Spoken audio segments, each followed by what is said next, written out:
sungay, buto ng bulalo. Mm. 12 years Ito po na yung yun. sample Parang ng belt ko. Galing ah. Ito yung wood. Wow! Mula Winwood. Mula Winwood. Meron dalawa akong kaibigan na kapartner ko na nagawa doon. Talagang ganda, no? Shout out kay Sir Bicolanong Hilaw. Salamat po sa sticker. So, dito kami sa ano yung ano nyo? Office nyo? LGC. Yan.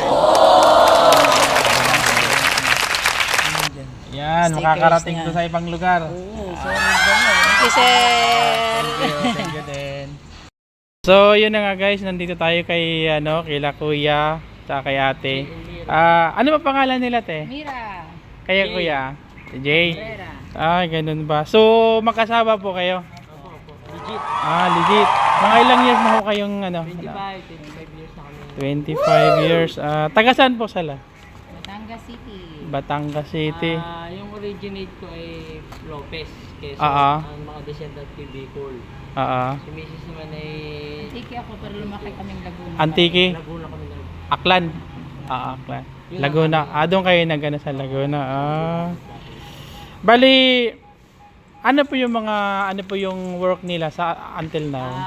Ngayon, gumagawa kami ng mga native product na belt, saka relo, mga accessories from earrings, quintas, bag, puro ano yun, mga gawa sa baon, kahoy, sungay, buto ng bulalo. 12 Ito years po na yung yun. sample ng belt ko.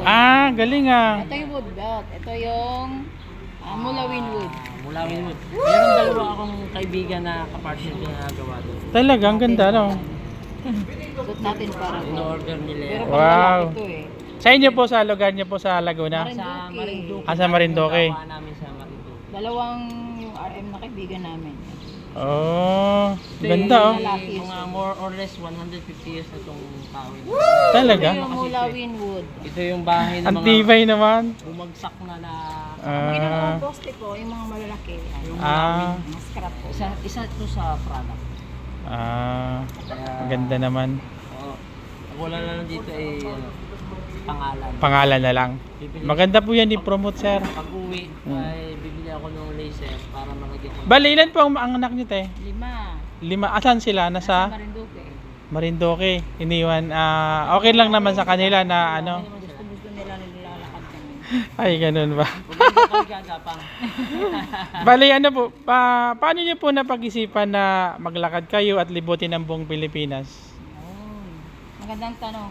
Kasi hindi lang ito dahil sa piso, hindi lang dahil nagre-research kami sa Philippine law. Opo. Kasi pinopromote namin yung kahalagaan ng relasyon ng mga asawa. Okay. Lagi namin sinasabi na may forever. Yan. Kaya namin patunayan yun. At saka lagi ko sinasabi sa mga magkarelasyon na hindi solusyon yung hiwalay pag nagkaroon ng problema. So the more na marami kayong pagsubok mag-asawa, mag-partner, mahalin yung isa't isa para Tama, mahalin yung tama. problema, hindi mag-aaway. Kasi Yan ang hindi solusyon yun. tunay na Yun yung forever. focus po namin. Naniniwala Bakit kami naglalakad? Maganda yung din kami na kung ang mag-asawa ay naging karapat dapat na pinalaki ang kanilang anak ng may takot sa Diyos, maaaring magsara ang hukuman at kulungan dahil walang ililigis na bata. Kasi dahil sa ating mga magulang. Kasi ang responsibilidad natin na palakin silang may takot sa Diyos. Yun pala po yung purpose niyo kung ba't kayo naglibot ng buong Pilipinas. As of now po, ilan na po yung napuntahan nyo at ano naman po ang natutunan nyo during travel? Ayun, puntahan. So natapos na nun po namin yung, malapit naman namin matapos yung Luzon. Ito na lang Bicol. Galing na kaming South. So ito po yung napuntahan po namin. Subic, Sambales, Alaminos, Second Highest Point, Lawag, Apari, Baler. So Tacloban, General Santos na lang. Visayas, Mindanao na lang po. Galing, dami na ano. So kung ano natutunan namin, yung mga tao na sobrang nasuportahan kami. Hindi namin expect na gano'n. Along the way, may tumulong. So, sila talaga yung nasa likod. Wow. At saka, Nakakataba ng puso po yung mga ganun, ano? natutunan din namin, hanggat maaari po nakikiusap kami na iwasan po natin magtapon ng basura sa paligid. Yan, Kasi yan. nakakaawa po yung, alam niyo po yung natural na kalat ng mga Opo. dahon. Okay lang yan. Pero yung tinatapon po natin sa labas ng kotse, yung mga Dapat, pinagkainan natin, tinatapon sa paligid, sobrang sad po. Opo, Yung mga opo. natutunan namin sa daan kasi talagang literal na lakad kami, so napupuna po namin. Yun. Ganon din po yung mga hayop na namamatay sa daan.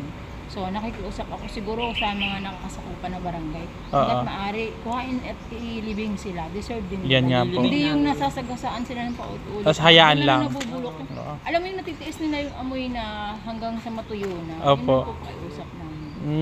Nililibing po namin yun. Oo, Kaya lang nililibing minsan hindi namin post sa video at baka Kasi, mapagbawalan medyong kami luray na kasi. Oh, siya, syempre kaya yung sa hindi namin Philippine ano yun? Bumili ako na Sa mga hayop. parang maliit. Pag may nakita kaming patay na aso, pusa na aso sa daan, nililibing namin. Kasi ano Lalo eh, pag yung sariwa pa. ang Iyo. tagal nun, buwan yun bago Pero yung medyo ano. tuyo na matagal na, minsan hindi na namin hinahayaan na namin kasi pero naawa kami pag nadadaanan. Yes, syempre dadaanan ng ibang mga sakyan hanggang sa nadurog na lang. Ano po? May ilan ako na post yun. Bali, ano po ang masasabi niyo, te, at advice sa mga gusto din mag-travel na maglalakad katulad po sa inyo? Ayun. So, kasi po, ikwento ko lang. Ah, ah. Before kami mag-start, nag-prepare talaga kami mag-asawa para sa aming dalawa, para kami mabuhay sa daan. Opo. Nagbumili kami ng 800 pieces na ballpen.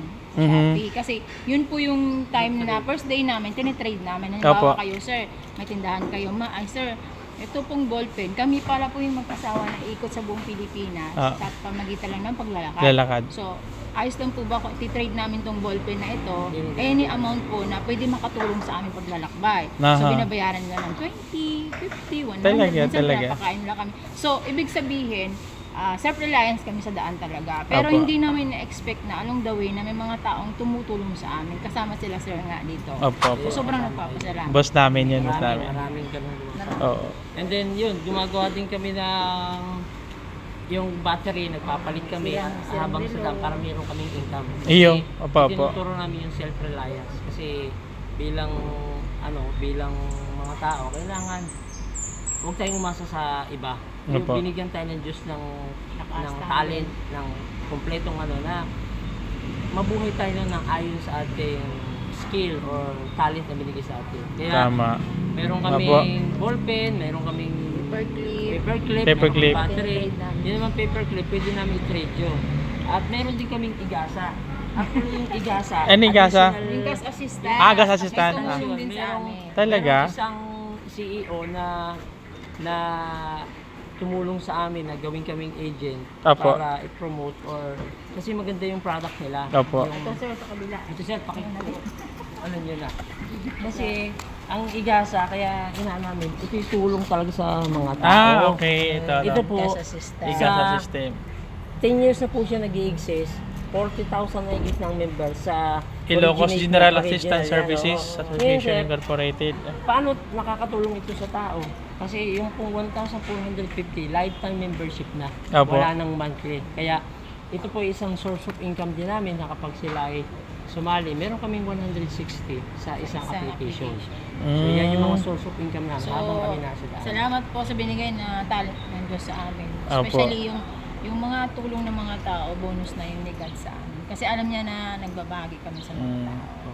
Kasi sobrang mahal namin Maraming sila. Na, gusto Tapos sa- po, kasi sobrang mahalaga yung pamilya at tama, mag-asawa. tama. So, sa inyo po, talagang mapapatunayan na may true love. Oo. May forever, kumbaga. Si Jesus Christ. Yung sinasabi po. Kaya mahalaga yon sa mga gusto mag-Philippine Love. Huwag kayong matakot kasi ang takot sa isip lang yan. Correct po. Kung gusto, maraming paraan. Ang kailangan lang po, mayroon tayong goal, Opo. determinasyon, tsaka concentration para Yeah. maging successful sa buhay. Kasi hindi namin sinasabing madali pong maglakad, pero kung tayo po hihingi ng inspirasyon sa Diyos na magawa natin yung isang bagay na maganda, wala pong imposible sa Kanya. Tama, Kailangan tama lang po. maging open-minded tayo, huwag tayong mahingi, huwag tayong Mahiya. mahiya, Mahiya. sabi Oh. kung ano yung kailangan natin. At wag kung hindi man tayo, wag tayong mag-expect. Basta alam ng Diyos kung ano yung kailangan natin. Correct po. Pray lang tayo. Kasi naranasan namin yun sa daan. Sa 5 buwan namin 5 months na po kayong nagano?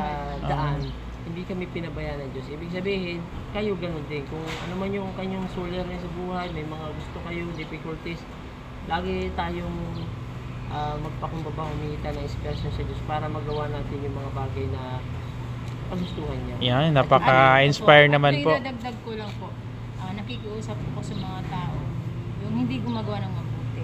Sakapin po natin na magbago. Kasi po, kami yung mga taong gumagawa ng matuwid ay nadadamay. Kasi, ibig sabihin po, magtrabaho po tayo ng marami. Yes, correct. Kasi, kung titingnan nyo sa paligid po, napakahirap ng buhay. Pero kasama sa buhay natin yun. Ang mahalaga, gumagawa tayo ng mabuti Parehas. at nagtatrabaho tayo ng parehas. Kasi, along the way po, may mga natutulugan kaming barangay hall. Siyempre, nag-approach kami na kami naglalakbay. Opo. Kami nadadamay kasi minsan. May experience na silang na hindi manluloko mga ibang tao. So, nadadamay po yung mga taong matuwid. Kasi gawa nga ng may experience nila ng mga taong manluloko. Yeah. So, hanggang maaari po, iwasan po natin. Tama po. Kasi, hindi madali yung buhay. Pero, Yeah. gawa tayo ng mabuti. Trabaho ng marami. Kasi, nakikita ko sa paligid talagang sobrang mahirap yung buhay. Gumagawa ng Tama po, kalsada, tama. mga nagtitinda ng simple lang para kumita ng marangal, nagtitinda ng tulong. So nakita ko yung hirap nila.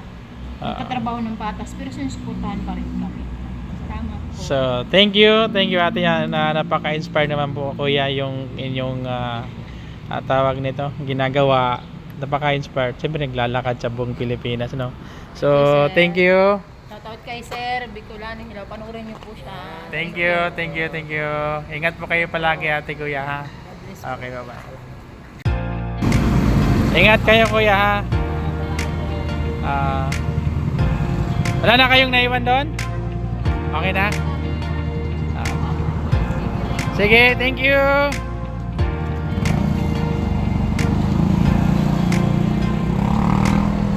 Oh, alis na sila.